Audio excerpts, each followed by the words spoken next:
Coucou tout le monde, bonjour à tous, bienvenue sur BAM ton CAP. J'espère que vous allez tous bien. J'espère pour vous que les épreuves que vous avez commencées, que tout se passe au mieux.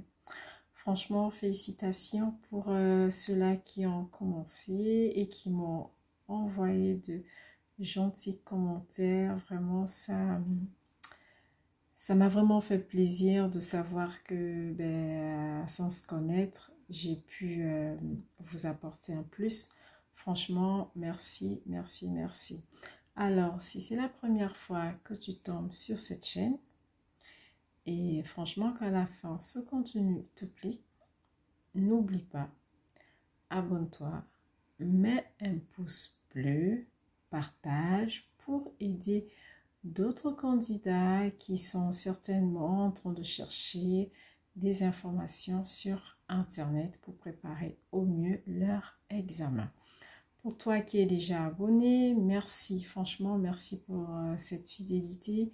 N'oublie surtout pas de partager, n'oublie pas de mettre un pouce bleu. C'est votre façon à vous, franchement, de me dire merci. Je sais que je ne suis pas régulière, mais c'est un peu compliqué entre la vie de famille et le boulot. Mais bon, j'espère franchement que je pourrai faire vraiment le tour et vous apporter au mieux. D'accord? Alors, aujourd'hui, je vais mettre, parce qu'il y en a qui me l'ont demandé, des éventuelles questions, notamment en OP3, lors de l'oral. Franchement, je ne peux pas vous dire que j'ai toutes les questions, mais j'ai essayé de demander, j'ai essayé de chercher, et puis de rassembler comme ça pour vous. Donc, pour ne pas faire trop long, je ne pense pas pouvoir tout mettre sur cette vidéo. Je la ferai certainement sur deux parties. D'accord? Alors, installez-vous. Nous allons tout de suite commencer. Déjà, ce qu'il faudrait savoir, c'est que les questions vont être, franchement, sur deux ordres. D'accord? Vous en allez avoir, excusez-moi, des questions basées sur votre ensemble documentaire, d'accord, notamment l'ensemble documentaire qui vous serait remis lors de l'examen, et vous aurez comme ça aussi vraiment des questions sur le métier, et franchement ça peut partir un peu partout. Ça peut être des questions d'urgence, ça peut être l'entretien. Vraiment essayer de prendre un maximum d'informations un peu partout, d'accord? Donc, je vais vous donner vraiment en random comme ça. On peut vous demander par exemple d'expliquer le protocole lorsque vous mettez un enfant pour la sieste. Déjà, quel sera le protocole pour la mise en sieste? Déjà, il faut voir chez l'enfant un signe de sommeil. Comment est-ce qu'on va le voir? Le plus souvent, l'enfant se frotte les yeux. Et à l'enfant, il y en a qui sont beaucoup agités, pleurent, on ne sait pas trop ce qu'il veut. Donc, déjà, il faut repérer un signe de sommeil. Il va falloir donc prendre l'enfant, dire à l'enfant qu'on va lui faire, on va le mettre au lit. D'accord? Et qu'on va commencer par lui faire un soin si besoin. Et ensuite, il ira faire sa sieste. Donc, on va ensuite déshabiller l'enfant. Donc, bien évidemment, on ne va pas prendre l'enfant et puis hop, dans le lit. Donc, on va déshabiller l'enfant. On va vérifier sa couche. Si besoin, on va changer. D'accord? Donc, il faudra mettre l'enfant en gigoteuse, en body, autant pour moi, il faudra mettre l'enfant en body, puis le mettre dans sa gigoteuse, d'accord? Prendre son doudou s'il en a, et ensuite le poser dans son lit, et après on fera les transmissions. Ça c'est vraiment en gros le protocole. Je ne vais pas entrer dans le détail, il faut se laver les mains, donc c'est les grandes lignes du protocole de sieste, d'accord?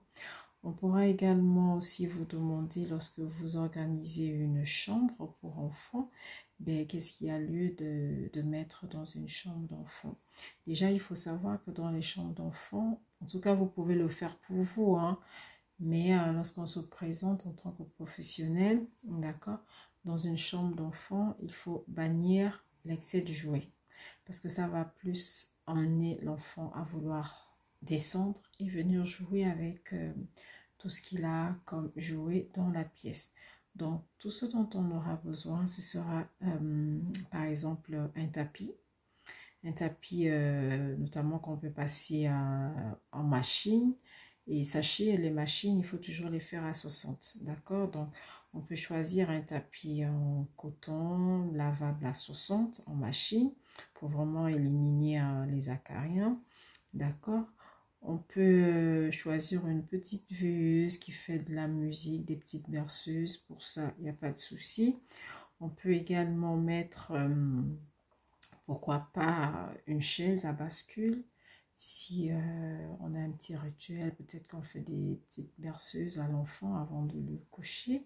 Donc on peut mettre comme ça une chaise à bascule. On doit également avoir bien évidemment un lit, mais préciser qu'il nous faut un lit aux normes de sécurité françaises et européennes. D'accord? Et voilà ce dont on a besoin pour la chambre. On peut également vous demander les fonctions du sommeil, d'accord? Donc, il faut savoir que le sommeil a 3 fonctions, d'accord? Donc, on a la mémorisation des acquis, d'accord? On a également la récupération de la fatigue, donc ça fait 2 fonctions. Et la troisième fonction, c'est le sommeil, comment dirais-je? C'est pendant le sommeil, en fait, que l'enfant sécrète des hormones de croissance, d'accord? Donc, ça l'aide à mieux grandir. D'accord? Donc, ça, ce sont les 3 fonctions du sommeil. On peut également vous demander le temps de sommeil pour un bébé. Donc, il faut savoir que un bébé dort environ 50 minutes. D'accord? Après, tout dépend des enfants. Il peut y avoir des gros ou des petits dormeurs, hein. Mais en général, si les bébés, si c'est des 50 minutes, ce sont des petites siestes de 50 minutes, mais ils vont en avoir 3 ou 4 comme ça dans la journée, d'accord? Ensuite, les enfants de 2 à 3, 4 ans, eux, ils font des siestes de 1h30. D'accord, après, c'est toujours selon les enfants, mais c'est vraiment de façon générale, d'accord? Et à partir de 5 ans, ben, à ce moment, on sait que la sieste, elle n'est plus obligatoire, mais on peut toutefois proposer un temps calme à l'enfant, histoire de relaxer, d'accord? Donc, on peut mettre en place, par exemple, un temps calme dans un espace zen et le faire écouter des berceuses ou tout simplement lui raconter des histoires. Donc, ça aussi, c'est important. Je vais franchement donner comme ça parce qu'il y a beaucoup de questions qui peuvent venir. Là, en fond d'écran, je vous ai mis le RPE. Le RPE, en fait, c'est ce qui a remplacé la RAM. D'accord? Avant, c'était la RAM. Aujourd'hui, c'est le RPE. Donc, on peut également vous demander de définir le RPE. Donc, c'est le relais petite enfance. D'accord? Donc, avant, c'était la RAM. Aujourd'hui, c'est RPE. Donc, on peut vous demander c'est quoi le RPE et quelles sont ses missions. Donc, allez-y chercher. On peut également vous poser des questions sur l'ASE, ASE, d'accord? Donc, l'ASE, c'est tout simplement l'aide sociale à l'enfance, d'accord? On peut également, comme ça, vous poser des questions sur la PMI, donc la protection maternelle infantile. Donc, on peut vous demander c'est quoi la PMI et quelles sont ses missions. D'accord, donc franchement, ça, allez-y chercher. On peut également vous poser les questions sur le PAI, donc le projet d'accueil individualisé. D'accord, à quoi ça sert, qui c'est qui le met en place. Donc tout ça, il faudra vraiment aller chercher également des informations dessus. On peut aussi vous poser la question de savoir, lorsque vous changez un bébé, comment est-ce que vous faites pour retirer la couche, d'accord, ou pour le nettoyer. Donc il faut savoir que avant on pouvait prendre, bon après peut-être c'était une faute professionnelle, je sais pas, d'accord. Avant, il y en a aujourd'hui qui le font toujours, on prenait les jambes du bébé et on soulevait comme ça pour retirer ou pour mettre la couche ou pour nettoyer, mais aujourd'hui c'est interdit. Vous pouvez le faire chez vous, il n'y a pas de souci avec vos propres enfants, mais en tant que professionnel, il faut franchement bannir ce geste. On met l'enfant sur le côté, on prend le gant, on met de l'eau et du savon. Ça aussi c'est important, il faut bien préciser lorsque vous nettoyez l'enfant, c'est avec de l'eau et du savon, mais pas n'importe quel savon parce qu'il peut vous demander quel genre de savon. Il faut un savon pH neutre, d'accord? Donc un savon qui n'est surtout pas agressif, qui s'adapte facilement à tout type de peau, surtout aux peaux de bébé. D'accord? Donc il faudrait mettre l'enfant sur le côté, nettoyer le côté gauche, si vous êtes du côté gauche, sinon après il faudra nettoyer le côté droit. Tout simplement, c'est pour protéger la colonne vertébrale de l'enfant, parce que vous savez, à cet âge-là, les enfants, ils sont vraiment fragiles, d'accord? Donc ça, c'est aussi une information importante à retenir. On peut également vous poser la question, savoir comment éviter les risques d'étouffement. D'accord? Lorsque vous mettez un enfant à la sieste, donc il faut savoir déjà que lorsque vous couchez un enfant, vous le mettez à la sieste, vous pouvez le laisser tout au début avec le doudou. Après, ça dépend, hein, ça dépend franchement des doudous. Il y a des doudous tout petits, il y a des doudous qui sont un peu imposants, donc tout dépend du doudou. Mais en général, lorsque l'enfant est vraiment encore petit, donc il faut retirer le doudou, d'accord? Une fois l'enfant s'est endormi, on peut retirer le doudou, ne pas mettre de tour de lit, d'accord? Sur les côtés du lit de l'enfant. Il faut surtout pas laisser les enfants avec des sucettes qui ont des ficelles, d'accord? Si c'est des sucettes sans ficelle, il n'y a pas de souci, mais si c'est des sucettes avec ficelle, il va falloir les retirer, d'accord? Donc l'enfant, il faut vraiment laisser le lit neutre par sécurité pour lui, d'accord? Mais après, franchement, les doudous, ça dépend. Si c'est des petits doudous sans danger, on peut laisser, mais sinon, l'idéal, c'est d'enlever pour éviter vraiment les risques d'étouffement. Parce que l'enfant peut aller se mettre la tête à l'intérieur, comme les oreillers, on n'en met pas. Donc, l'enfant peut comme ça mettre sa tête. Et puis, vu qu'ils sont tout petits, il peut avoir du mal à se relever. Et ça peut être un danger pour l'enfant. Bon, pour les gigoteuses, on peut laisser l'enfant maxi jusqu'à 24 mois, hein. Il peut être en gigoteuse et après on peut commencer à mettre des petits draps, d'accord? Mais tant qu'ils sont petits, franchement, mettez pas de drap, vous le mettez dans la gigoteuse et on est bon. Autre chose aussi à ne surtout pas faire, d'accord, pour éviter le risque d'étouffement, c'est de mettre l'enfant qui vient de prendre son biberon, de le mettre tout de suite à l'assiette. Ça, c'est pas possible. Il faut, une fois que l'enfant a fini de manger ou de prendre son biberon, il faut laisser maxi 30 minutes. Maxi 30 minutes après le repas. Parce que des fois, lorsqu'on le met un peu plus tôt, d'accord, il y a des montées. Et du coup, on va trouver le lit il est tout sale parce que l'enfant a regorgé. Donc, il faut laisser le temps que l'enfant puisse faire une digestion de 20, 25, maxi 30 minutes. Maxi 30 minutes et c'est bon. On peut également vous parler, poser des questions sur la mort subite du nourrisson. D'accord? La mort subite du nourrisson, c'est ce qu'on appelait avant, je pense, mort inattendue du nourrisson. D'accord? Donc, on peut vous poser la question de savoir les comportements ou les gestes, en tout cas, je ne sais plus quelle question, mais quelque chose qui va dans le sens, d'accord? Comment éviter, comment faire pour que cela n'arrive pas, d'accord? Pour éviter la mort subite du nourrisson. Déjà, ce qu'il faut faire, il faut garder la pièce, d'accord, à peu près à 19 degrés, 18 degrés, d'accord? Donc la pièce ne doit pas être à plus parce que il peut avoir trop de chaleur et ça, c'est pas bon pour l'enfant. Donc la pièce dans laquelle vous mettez l'enfant ne doit pas excéder 19 degrés. D'accord? Donc la température de cette pièce, franchement, qu'elle n'excède pas 19 degrés. Donc il faut vérifier ça. Il faut aérer la pièce. Il faut aérer. C'est très très très important d'aérer toujours la pièce pour prendre de l'air frais. D'accord? Sortir toutes les mauvaises bactéries qui sont présentes dans la pièce et renouveler l'air. D'accord? Donc il faut aérer la pièce. Il faut garder la pièce une fois vous avez refermé et que vous avez couché l'enfant. Vérifiez toujours la température ambiante de la pièce, qu'elle soit maxi à 19 degrés.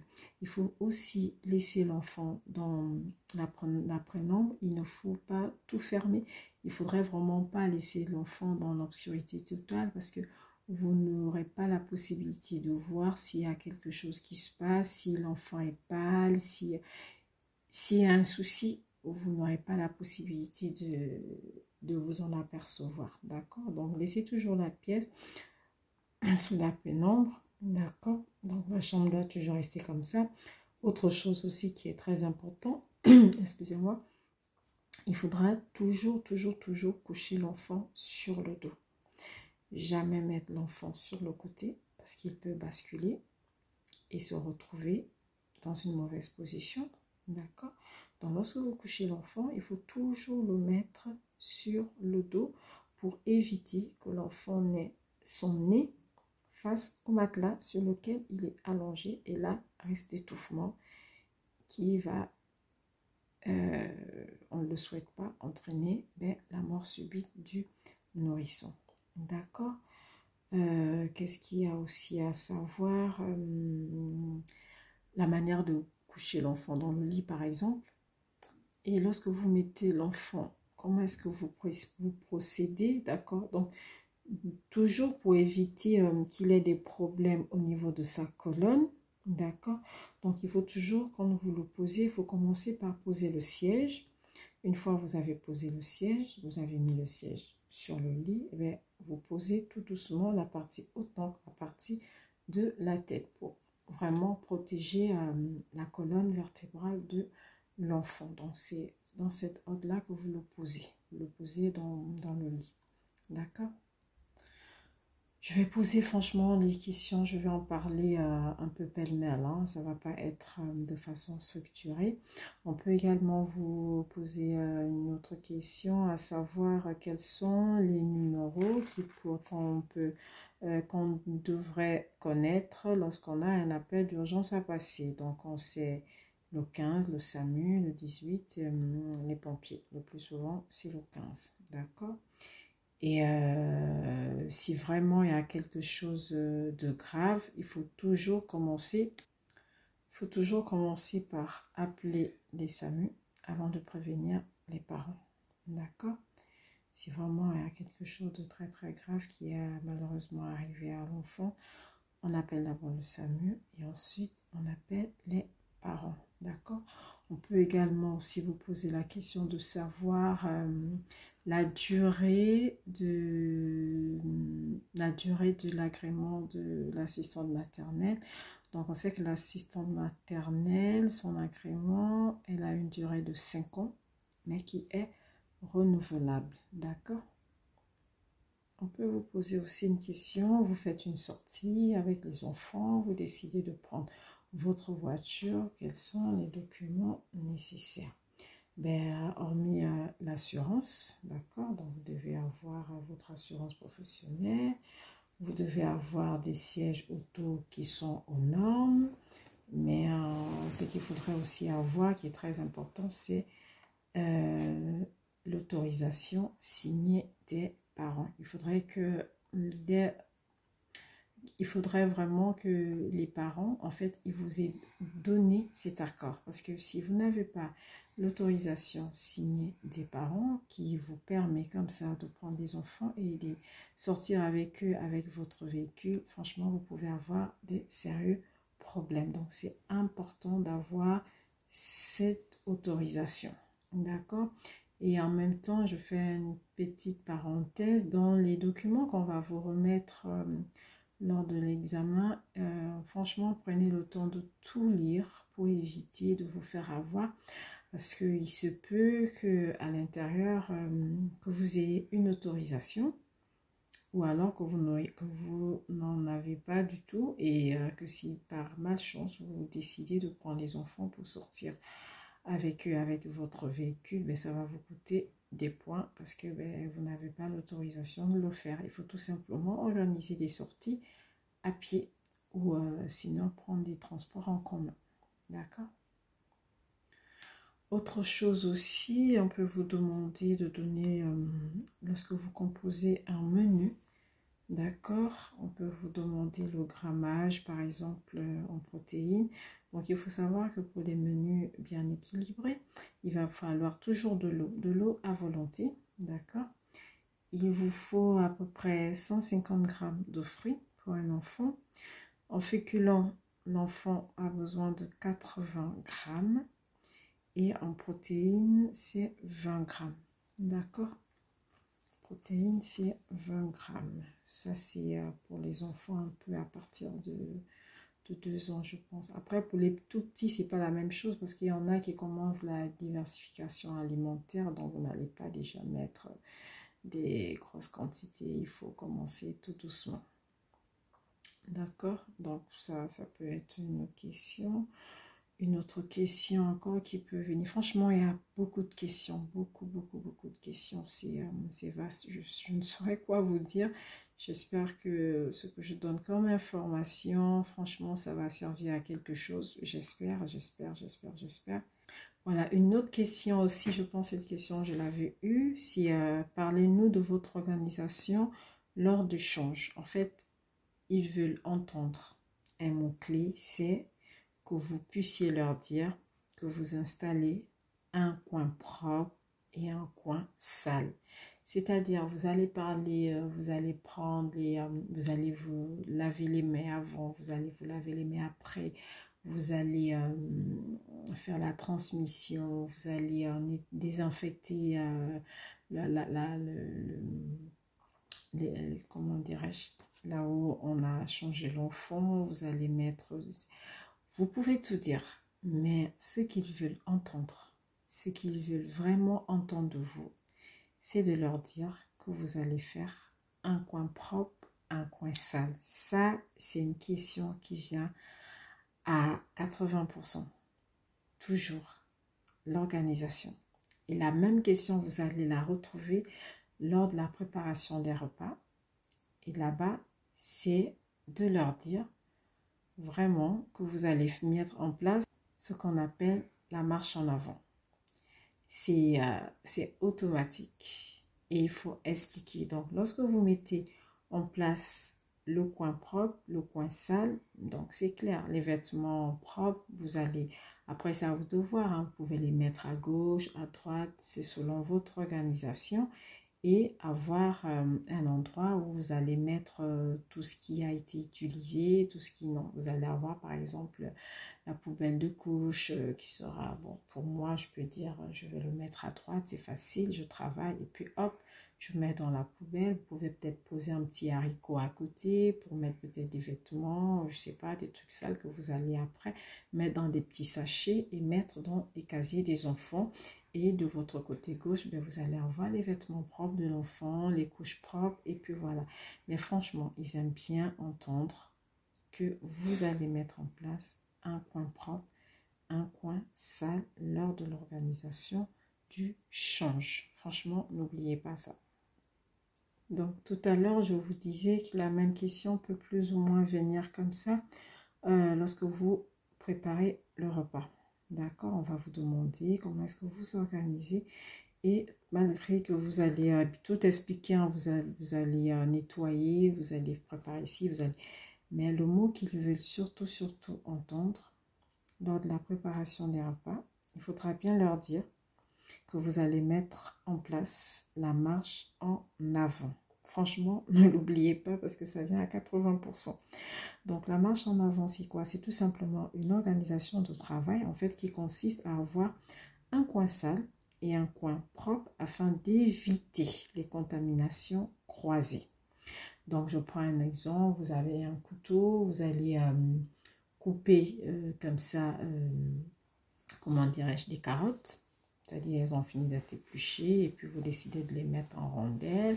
Et là, vous reprenez le même couteau, la même planche sur laquelle vous avez découpé votre blanc de poulet. Et vous décidez, par exemple, de poser les carottes dessus. Et hop, vous commencez à les découper. Contamination croisée. Donc ça, non, c'est pas autorisé. Si vous avez utilisé le couteau, changez de couteau. La planche, si vous avez une autre planche, vous pouvez la changer. Si vous n'en avez pas, vous utilisez un DDA. Voilà une autre question aussi qui peut venir. Quel produit utilisez-vous pour, par exemple, les jouets, pour les tables, les lits? Il faut toujours utiliser le produit qu'on appelle DDA. DDA veut tout simplement dire, c'est le désinfectant détergent alimentaire. D'accord? Parce que les enfants, par exemple pour les lits, l'enfant lorsqu'il se réveille, ils aiment bien tout mettre dans la bouche. Donc il ne faudra pas mettre des produits toxiques. Avec un DDA, vous êtes sûr que l'enfant est quasi protégé. D'accord? Donc il n'y a pas de danger. Donc voilà. Après, qu'est-ce qu'on peut encore? Donc là, j'ai parlé du DDA. Ah oui, j'ai oublié, parce qu'à un moment, je vous ai parlé de l'agrément, d'accord? Il ne faut pas oublier autre chose aussi sur l'agrément, parce qu'on peut vous demander qui est-ce qui valide votre agrément. L'agrément, en fait, de l'assistante maternelle est validé par le président du conseil départemental, d'accord? C'est lui qui valide l'agrément. La PMI, c'est vrai, elle vient, elle fait une enquête, elle vous rencontre, elle pose des questions, ainsi de suite, mais celui qui va valider à la fin votre agrément, d'accord, une fois que vous êtes passé par la PMI, en fait, c'est le président du conseil départemental. D'accord, donc je pense vous avoir déjà dit que l'agrément avait une validité de 5 ans et que c'était renouvelable. D'accord, ça je pense c'est bon, c'est dit.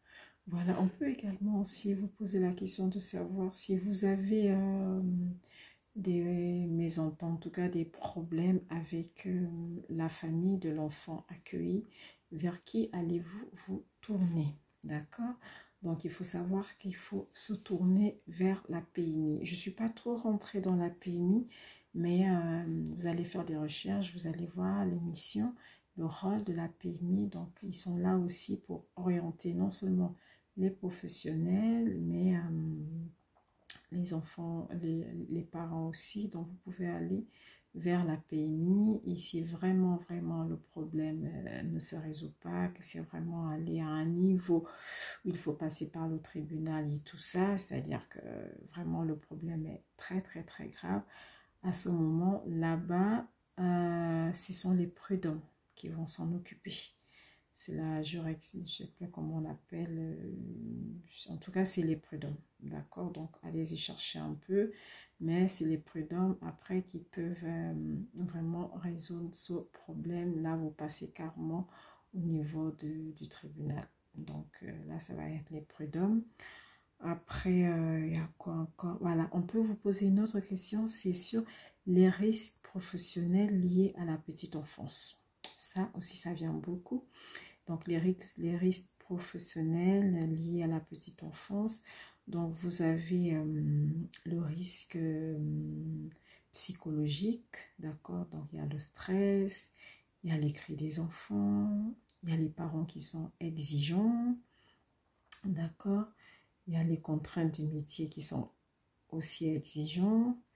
Il y a des fois, c'est l'entente aussi entre les professionnels, hein, parce que vous savez, c'est un travail en équipe. Et souvent, je ne vais pas être comme mère, mais souvent, quand il y a trop de femmes regroupées, il peut y arriver que des fois, ça ne se passe pas trop bien. Donc, il peut y avoir ce risque psychologique. On peut avoir aussi des risques techniques, d'accord? On peut avoir aussi des risques physiques. Ça, tout le monde le connaît, notamment les TMS, c'est-à-dire les troubles musculo-squelettiques.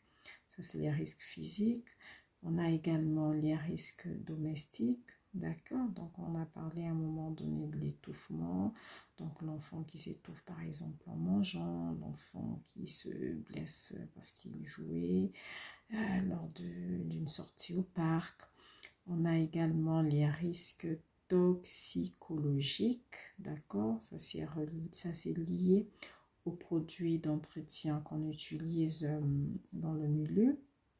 Et nous avons également les risques bactériologiques, donc tout ce qui est virus, transmission de virus, des professionnels aux enfants ou des enfants vers les professionnels. Donc, il y a beaucoup de maladies. Voilà, donc il y a ça. Après, peut vous demander comment limiter cela. Il faut se laver les mains, régulièrement se laver les mains, nettoyer fréquemment les jouets, nettoyer le sol pour vraiment limiter. D'accord? Après, il y a quoi? Voilà, je pense que je vous ai parlé du lavage qui se fait à 60. Je vous ai parlé du produit qu'on utilise pour nettoyer les jouets, les lits, les planches à couper lorsqu'on fait de la cuisine. Donc, je vous ai parlé du DDA. Je n'ai pas parlé de quoi encore. Il y a tellement de questions, je vous assure. Oui, on peut également vous poser des questions sur les intoxications alimentaires. D'accord? Donc, est-ce qu'il y a des maladies lorsqu'on n'a pas bien nettoyé ses aliments? Vous savez qu'on travaille avec des enfants et les enfants sont hyper sensibles. Donc, raison pour laquelle il faudrait vraiment faire attention lorsqu'on fait à manger, lorsqu'on leur donne quelque chose. Donc, il peut y avoir des intoxications alimentaires. Donc, on peut peut-être vous demander de citer certaines maladies. Donc, vous pouvez parler comme ça de la listériose. D'accord? Ça, c'est dû au lait cru. D'accord? On peut également parler de la fièvre astreuse. D'accord? On peut parler de quoi encore? Du botulisme, d'accord? Ça, c'est lorsque la charcuterie ou les repas sont pas bien cuits, d'accord? Il y a quoi encore? Il y a tellement de choses. Voilà, autre chose aussi, donc on peut vous poser des questions sur les différentes maladies causées par les intoxications alimentaires. Donc on a cité un tout petit peu. Après, vous pouvez faire des recherches approfondies. Comme je vous dis toujours, je ne suis pas professionnelle, je suis comme vous, mais je cherche, je creuse et puis voilà. Donc, vous pouvez franchement aller chercher un peu plus. Après, il y a quelque chose aussi à faire qui est, je pense, normal chez tout le monde lorsqu'on va en magasin et qu'on achète quelque chose. C'est déjà de regarder les dates, d'accord? Donc, les DLC, dates limites de consommation. Et puis, de regarder les DLD, date limite, je pense, de durabilité. Je ne maîtrise pas trop la différence entre les DLC et les DLD. Je sais pas, je pense DLD, c'est la durabilité. C'est-à-dire qu'on peut consommer après la date, mais ça, on ne donne pas aux enfants. Nous, on peut le consommer, mais les enfants, non. Ça, c'est pour les DLD. D'accord? Après, qu'est-ce qu'on peut encore vous demander je sais pas. Voilà, on peut vous poser la question de savoir si vous lavez votre blanc de poulet. Non, on ne lave pas le blanc de poulet, on le prend, on découpe et on peut faire une grillade. On peut la griller pour les enfants, d'accord? Par contre, les fruits, les légumes, il faut les laver. On peut vous demander comme ça, avec quoi vous les lavez. On peut les laver bien évidemment avec de l'eau vinaigrée ou tout simplement avec une eau, avec un peu de bicarbonate. Donc, c'est à vous de voir. Ça, c'est pour les fruits et les légumes. Mais après, de pas trop laisser tremper aussi les fruits, hein, sinon ça perd toutes les vitamines. Une autre question aussi qu'on peut demander, c'est comment est-ce que vous faites pour vérifier si votre œuf est de bonne qualité ou pas. Ça, c'est surtout pour ceux-là qui vont préparer, qui vont peut-être présenter des repas où on aura des présences d'œufs, ou alors que le jury tout simplement décide de vous poser des questions là-dessus. Donc, pour voir si votre œuf est encore de bonne qualité, en fait, c'est pas difficile. On va juste mettre de l'eau. On va prendre un récipient, d'accord, assez profond. Donc, on mettra de l'eau, d'accord, et ensuite, on va mettre l'œuf. Donc, du coup, si l'œuf reste au fond, tout au fond du récipient, là, on est bon. Ça veut dire que notre œuf, il est sans problème. On peut l'utiliser, d'accord. On peut faire des gâteaux, on peut faire des crêpes. Il n'y a pas de souci. Mais franchement, moi, des recettes comme ça, avec les œufs et autres, moi, je ne m'aventure pas. Je prends des trucs simples comme ça, pas de question. Mais après, comme je le disais d'entrée, c'est que le jury va vraiment aller chercher la petite bête un peu partout pour voir votre niveau de connaissance, d'accord. Donc, si l'œuf reste tout au fond, ça veut dire qu'il est bon, d'accord. Si l'œuf, on se rend compte qu'il commence à se quitter tout doucement, c'est-à-dire il touche plus le fond, mais il commence un tout petit peu à monter. Là, à ce moment, il ne faut plus donner à l'enfant. D'accord. Là, il ne faut plus du tout donner à l'enfant. Vous pouvez manger, hein, mais l'enfant, il ne faut plus donner parce que franchement, les enfants, ils sont hyper sensibles. Et pour éviter les intoxications, à l'enfant, on ne donne plus parce qu'après, on peut avoir les risques de salmonelle. D'accord? Donc ça, on ne donne plus à l'enfant. Maintenant, si l'œuf, on met et que franchement, ça sort comme ça du récipient, alors là, ça c'est direct à la poubelle, à jeter. L'œuf n'est plus du tout frais. Idéalement aussi pour la conservation des œufs, on recommande toujours de garder les œufs dans leur emballage parce qu'on a au moins la date dessus. Après, moi perso, chez moi, je les sors, je mets dans les, vous voyez, les petits trucs, les petits ronds là pour mettre les œufs. On peut les mettre dedans, mais pour les professionnels, franchement, on recommande de garder dans la boîte parce qu'on a toujours la date dessus. Au moins, on est sûr qu'on n'a pas, que la date n'a pas expiré et que l'œuf est toujours, il est toujours frais en fait. Ah oui, il y a une question aussi que j'avais eue. On m'avait demandé à combien de degrés on pouvait garder des yaourts lorsqu'on les met au frigo. Je dis ça, je dis rien, on ne sait jamais. Les yaourts, on les garde à 4 degrés. 4 degrés dans le frigo. Pas la peine de dire je les mets en haut, en bas, à droite, à gauche, à la porte et tout. Parce que les frigos, tout dépend. Mais il faut bien préciser le degré de température. C'est ça qui est important.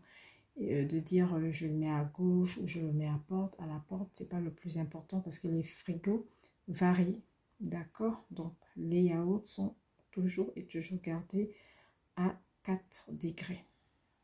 Ah oui, excusez-moi, j'ai oublié de vous dire, pour les appels d'urgence, d'accord, hormis le 15, le 18, on peut également composer le 114. Ça, c'est pour des personnes qui sont sourds ou muets, d'accord. Donc, n'oubliez pas, il y a également le 114. J'avais oublié. Vous aurez aussi des questions d'urgence. Allez-y, cherchez. Franchement, cherchez. Je vous encourage. Peut-être dans l'autre vidéo, je mettrai quelques questions d'urgence. Mais j'en avais eu une. Si vous êtes parti au parc et puis l'enfant est tombé, l'enfant s'est blessé, mais c'est vraiment une plaie superficielle. Que faites-vous? Eh bien, très simple. On nettoie la plaie avec de l'eau et du savon. D'accord? Donc, on va nettoyer de l'intérieur vers l'extérieur, d'accord, et ensuite on va tout simplement laisser sécher à l'air libre et faire la transmission dans nos cahiers pour que les parents ils aient l'info. Donc, il y aura toujours, hein, ça, soyez-en sûrs, vous allez toujours avoir des questions d'urgence. Ça peut être une poussière est rentrée dans l'œil d'un enfant, que faites-vous? Ou un enfant est tombé, il s'est cogné la tête violemment, comment faites-vous? Il y a quoi qui demande encore? Un enfant est en train de manger et puis il s'étouffe. Comment est-ce que vous allez réagir? Donc, il peut y avoir des questions comme ça. Toujours des questions d'urgence. Ou alors, un enfant s'est fait piquer par une abeille. Comment réagissez-vous? Donc, attendez-vous aux questions d'urgence. Ça c'est présent, toujours. Oui, pour revenir un peu sur le protocole de soins dont on parlait, parce que je vous ai parlé de mentionner toujours un coin sale, un coin propre. N'oubliez pas aussi vraiment de faire participer l'enfant lorsque vous faites le soin, d'accord? C'est-à-dire qu'il faut toujours parler à l'enfant. Après, ça dépend de l'âge, hein. Pour les tout petits, ils ne parlent pas, mais rassurez-vous, ils vous comprennent, hein. Et je pense qu'à partir de 8 9 mois, eh bien, l'enfant, à force d'avoir entendu une même phrase qui se reportant à un geste, il va commencer à faire une liaison entre ce qu'il entend et le geste. Donc il faut toujours parler, je vais te retirer la couche, on va retirer ceci, on va prendre le bras gauche, je vais te mettre le bras. Il faut toujours communiquer avec l'enfant pendant que vous faites le change, c'est important, d'accord? De toujours faire participer l'enfant. Cela permet déjà à l'enfant de mémoriser, d'accord? Parce qu'il peut apprendre comme ça aussi des mots. Et quand ils sont un peu plus grands, ben, vous pouvez par exemple lui demander de tenir la couche en attendant que vous fassiez ou telle chose. Bon, c'est pas que vous vous déplacez, c'est-à-dire que vous êtes là, peut-être vous êtes en train de poser son habit ou de jeter ou de mouiller le gant. Ben, en temps, vous lui dites, eh ben, tu vas me tenir la couche, d'accord? Donc, c'est important. J'avais oublié ça. Et voilà. Donc, il faut toujours avoir votre main sur l'enfant pour pour la sécurité. D'accord? Après, il y a quoi? Je pense que c'était tout. Voilà. Autre chose à ne pas faire en présence des enfants, lorsque vous finissiez de changer l'enfant, le plan de change, utilisez des lingettes. Ne jamais utiliser de spray. Et il y a quelque chose que j'ai compris, c'est qu'en fait, c'est comme lorsqu'on passe le permis, il y a une façon de conduire pour le permis et il y a une façon de conduire pour la vie de tous les jours. Et les examens, c'est la même chose. Il y a une façon de faire en crèche parce que bon, on est sur le terrain, on n'a pas le temps, on est speed, voilà. Tout n'est forcément pas respecté. Je pense que vous êtes bien d'accord avec moi. Mais pour l'examen, il faut que tout soit parfait. D'accord? Donc, l'esprit, hors de question d'utiliser en présence des enfants. Vous pouvez l'utiliser une fois tous les enfants sont rentrés et que c'est la fin de la journée, vous faites le nettoyage, il n'y a pas de souci. Mais en présence des enfants, l'idéal, c'est de prendre des lingettes, détergents, désinfectants. Toujours, vous prenez des lingettes, détergents, détergents, désinfectants et vous nettoyez le plan de change. Ne jamais, jamais, jamais prendre de spray en présence des enfants, si possible. D'accord? C'est des petites choses comme ça, mais on ne sait jamais sur quelle question vous pouvez tomber. Comme je vous disais, il peut y avoir des questions aussi sur l'entretien, donc allez-y chercher la définition du bio-nettoyage. D'accord? Regardez aussi la définition du bio-nettoyage, c'est important, c'est une question qui peut arriver. Oula, je pense que là j'ai trop parlé, hein. Je vais peut-être m'arrêter là. Vous savez que dans des ensembles documentaires, vous avez toujours des allergies, des problèmes de gluten. Donc ça, c'est des possibles questions, d'accord? Allez-y comme ça, regardez l'allergie, d'accord? Quelle est, comment pourrais-je dire? Donc on peut vous demander de faire la différence entre allergie et intolérance au gluten, d'accord? Déjà, l'allergie, il faut savoir que c'est hyper dangereux. L'allergie peut tuer. Ça peut tuer, c'est pour cela les enfants ont souvent des PAI pour connaître le protocole à suivre s'ils sont en contact d'un allergène ou d'une allergène, je ne sais pas comment c'est plus. D'accord? Donc, s'ils sont en contact, il y a un protocole à suivre. D'accord? Donc, vraiment, l'allergie, c'est quelque chose de très, très dangereux. Il faut réagir aussitôt. Parce que l'enfant aura peut-être le cou qui va gonfler, il va être pâle, il va avoir des plaques. Donc, c'est hyper, hyper dangereux. Et ça, c'est automatique. Si l'enfant a touché quelque chose qui n'est pas censé manger, tout de suite, la réaction elle se verra tout de suite. L'enfant va faire une réaction. Alors que l'intolérance, c'est pas que c'est pas dangereux, mais c'est moins dangereux. Et l'intolérance, en fait, ne va pas de façon systématique se mettre l'enfant dans de mauvaises conditions. Peut-être pas dans des mauvaises conditions, mais il n'y aura pas de réaction tout de suite. Lorsqu'on est intolérant à quelque chose, ça voudrait dire que pour le moment, notre corps n'est pas encore peut-être préparé à cet aliment, mais il faut laisser du temps. D'accord? Et qu'après, ben ça c'est le médecin ou je ne sais plus qui le fait, si c'est en diététique ou le médecin généraliste, je ne sais pas trop.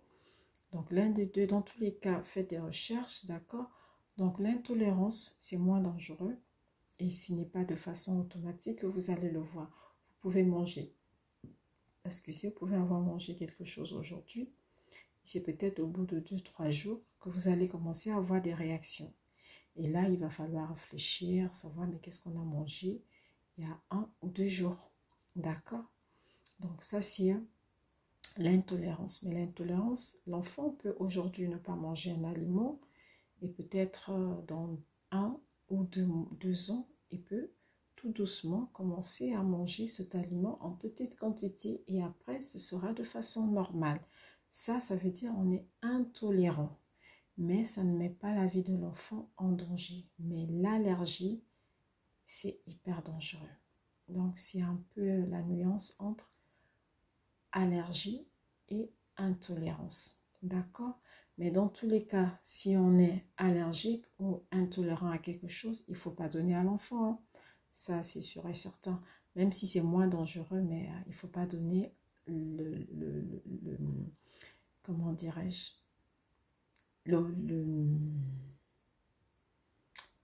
l'aliment qui n'est pas accepté par l'enfant. Voilà, on est intolérant, peut-être au lactose, je sais pas, il ne faut pas en donner. Ne donnez pas de lait, allez-y chercher le lait qui va passer, peut-être le lait de riz ou je sais pas trop. Mais on fait attention à ce qu'on donne à l'enfant. Donc c'est un peu la petite nuance. Je pense que je vais m'arrêter là, sinon ça va être trop long. Je vous dis merci. Si cette vidéo a été OK pour vous, franchement, s'il vous plaît, donnez-moi des commentaires pour que je puisse en faire une deuxième. Sinon, bref, je sais pas. Et ben voilà, je vais m'arrêter là. Voilà. J'essaye de trouver du temps quand la maison est calme et que les enfants sont pas présents. C'est pas facile de ne pas avoir du bruit dans la maison. Donc, j'espère pour vous que cette vidéo va franchement vous aider. Courage, vraiment courage, ça va aller. No stress, même si on stresse toujours, mais après, on est zen. Allez, merci et à très bientôt pour une prochaine vidéo. Je compte sur vous pour avoir des retours et ça me donnera une idée s'il faut faire une deuxième ou pas. Merci et au revoir.